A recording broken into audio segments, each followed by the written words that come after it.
been all kinds of made-for-TV movies, all kinds of press about it. Okay, so back in 1981, Ronald Reagan had a shot taken at him, and this gentleman is right here is John Hinckley Jr., the one that did it. So he's coming out and trying to say that he tell his side of the story. Yeah, which I was like, huh. All right, we'll play it for the thing because we like to question shit. Okay. To be told from my point of view. A story that shocked the country. He attempted to assassinate President Ronald Reagan in Washington, D.C., shooting and wounding 4 people that day. And immediately, before we watch the rest of this, my first question is, who told you to do it and how much did they offer you? Oh, all right. So you're going down. Okay. You're going down that rabbit hole. People, I'm sorry. I'm the type of person that think that people need to be influenced. Very, very rarely do people do things on their own. Very rare. Okay, I agree with that. You can be collectively influenced, like for instance, being gaslit on Twitter or whatever. But you're not saying there's an secret organization that reached out to him. I mean, it could have been somebody who's a political enemy of his. It could. Okay. I mean, it could have been anybody. Maybe. You never know. In 1981. Said, I'm just so sorry for what happened. I met up with John Hinckley Jr. at the Bicentennial Park in Williamsburg. I bet you'll never meet another would-be assassin. The local resident has just released a new book. It's my memoir, and it's called Who I Really Am. All the good and the bad are in the book. And the bad part of his life includes him describing how he pushed friends and family away, isolating himself, falling into a deep depression that he says led to delusional behavior. By the time 1981 rolled around, I was a very ill man. He says he was obsessed with the 1976 movie Taxi Driver, where the main character was plotting to assassinate a presidential candidate. Hinckley was also infatuated with actress Jodie Foster. And I left messages and poems for her, and I always signed them. So she knew who I was, and we talked on the phone a few times. She was saying, look, I can't really be talking to strangers on the phone, and I just was always trying to keep her on the phone. He says to impress the actress, he devised a plan to try and kill the president. He explains what unfolded that day. It was March 30th, 1981, and... Okay, so... I have never met anybody where I could be like, you know what? For your affection and for your sweet kisses, I'm gonna go take a shot at the president. What do you think? He took a giant leap from I really like Jodie Foster's to I'm going to shoot the president to impress Jodie Foster. That's quite the leap. And she's lesbian too, right? Doesn't he in some point? Well, I'll let this play because I think at some point he said he's responsible for her turning lesbian. Oh, really? Okay. I read that yesterday. I'm like, okay. I was staying at a hotel in D.C., and I saw Reagan's schedule for the day in the newspaper, and I had made up my mind what I wanted to do. So I wrote a letter to Jodie Foster, and I left it in the hotel room. And I took a cab to the Hilton Hotel, and I saw where the crowd was standing, so I got amongst the crowd, and Reagan arrived with his entourage and walked right past me, and it looked like he was waving right at me, so it kind of startled me. So I just kind of waved back, and he went on into the building. He gave his speech, and when he came back out, that's when I shot him. The following year, he was found not guilty by reason of insanity, then remained held in a mental hospital before receiving conditional release and then full freedom in 2022. In 1981, I was depressed and delusional, and that's why I committed my crime.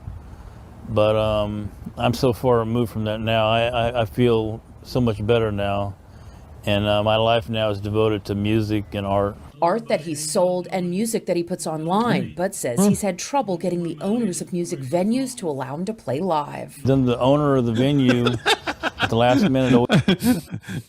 He did try to kill the president of the United States. Bro, when I ran a dive bar for a couple of years, and I used to book the musical acts, I'd book him in a heartbeat. Would you really? I don't know. He's not going to shoot anybody anymore, you don't think? You don't know this. I mean, you wouldn't think. Oh, I'd have somebody shake him down when he's walking in the facility. Like, I don't know. I need to hear his music, though.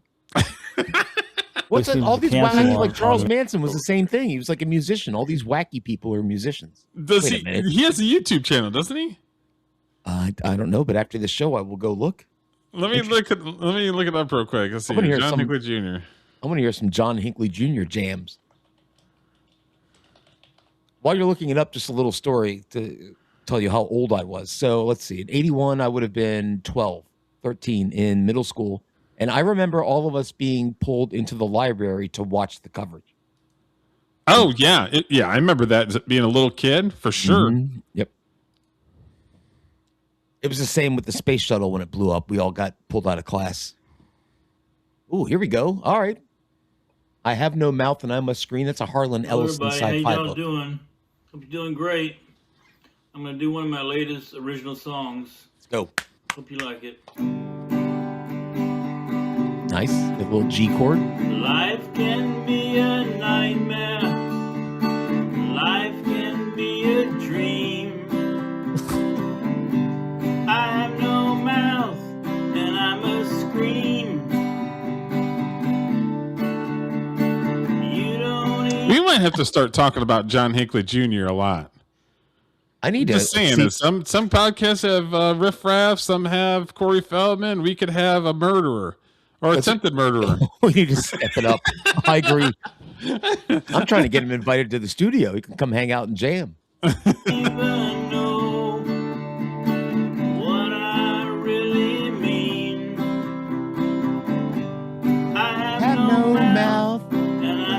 Scream. Hide me in your attic. Oh, here's the bridge. Hide me in your room. I love Jodie Foster, and I want her in my room. Like lesbians, I'd like to redeem.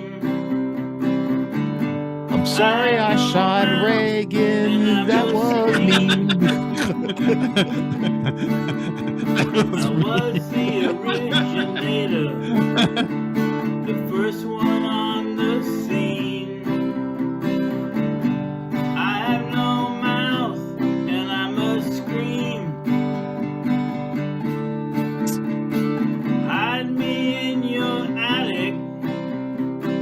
Hide me in your room. He doesn't know his own lyrics. He keeps reading them. I guarantee you he's free. He's just freestyling. Life can be a nightmare. Life can be a dream.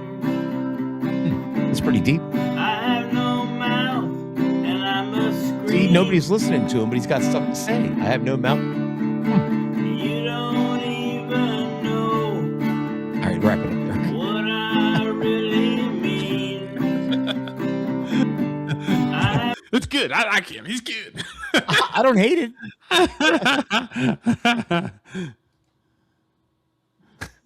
Who knew?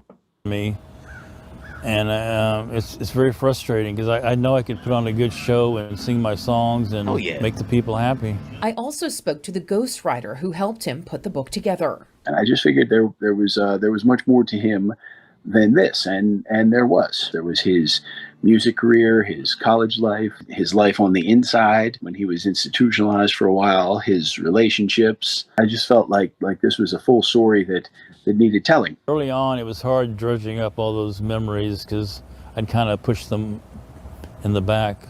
I hope people read it and can see that I'm not the person that I was back in 1981. He denounces all political violence, wants peace, and continues to make his art and play music. I'm going to do one of my latest original songs. Oh, yeah.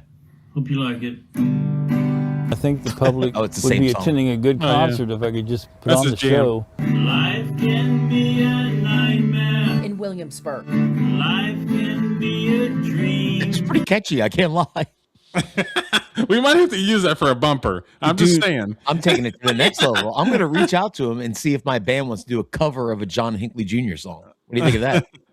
We'll pep it up with some drums. We'll pep it up. We'll pep it up with a guitar solo in there.